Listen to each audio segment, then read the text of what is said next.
Only people partaking in same-sex relationships get STDs. This is a myth. This is a pretty common myth. STDs, STIs, they do not discriminate, and anyone who partakes in sexual activity can get an STD.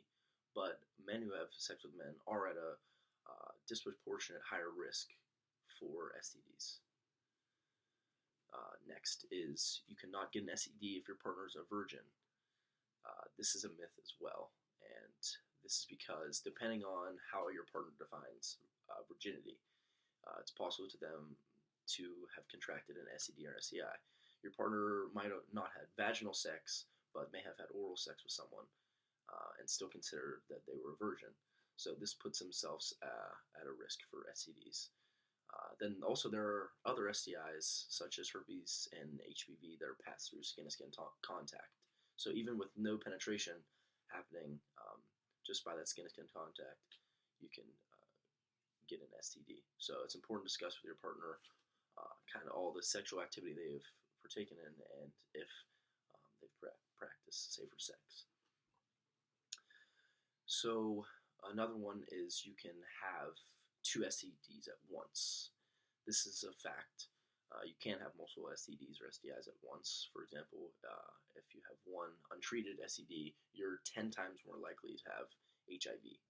And your chances are much greater to have genital warts, lesions, or ulcers, which can also lead to syphilis and herpes.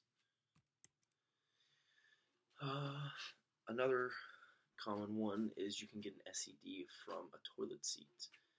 This is a myth.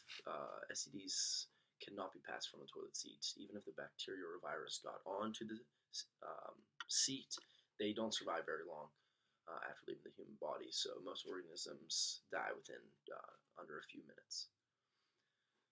Next is, despite men having higher rates of STDs, women are more likely to get tested. So this is kind of a trick one. It's myth and fact.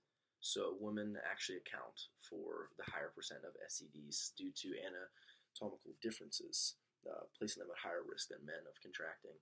But they all are also more likely to get tested. If my partner has had an STD, I know or I'll see it. This is a myth. Oftentimes, like I said earlier, there's no signs or symptoms, and someone may not know that they have an STD and pass it on to others. So even doctors many times can't tell by looking at someone if they have an STD. So you have to do some tests and blood work.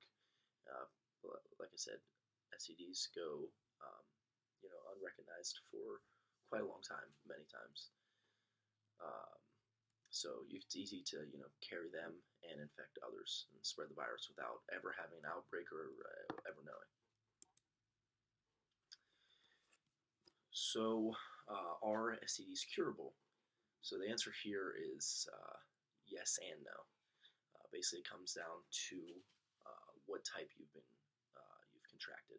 So essentially, it comes down to whether it's bacterial or viral.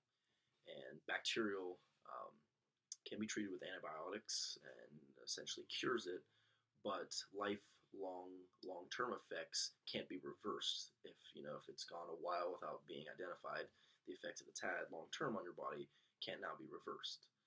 And then viral antibiotics are ineffective, essentially. If you get a viral STD, antibiotics aren't going to do anything to it. So we have developed treatments for living with viruses, but they are lifelong and they aren't cured. You can't get rid of them. So the list of some common bacterial STDs are chlamydia, gonorrhea, and syphilis. So because they're bacterial, they are curable, but it comes kind of with an asterisk because long-term damage can't be reversed. And also STDs, especially gonorrhea, have now become resistant to some of our common antibiotics that we use, such as penicillins. And then for viral STDs, some of the most common ones are herpes, HIV, HPV, and hepatitis B. So these are treatable to improve the lives of those living with it, but aren't curable, and they are lifelong.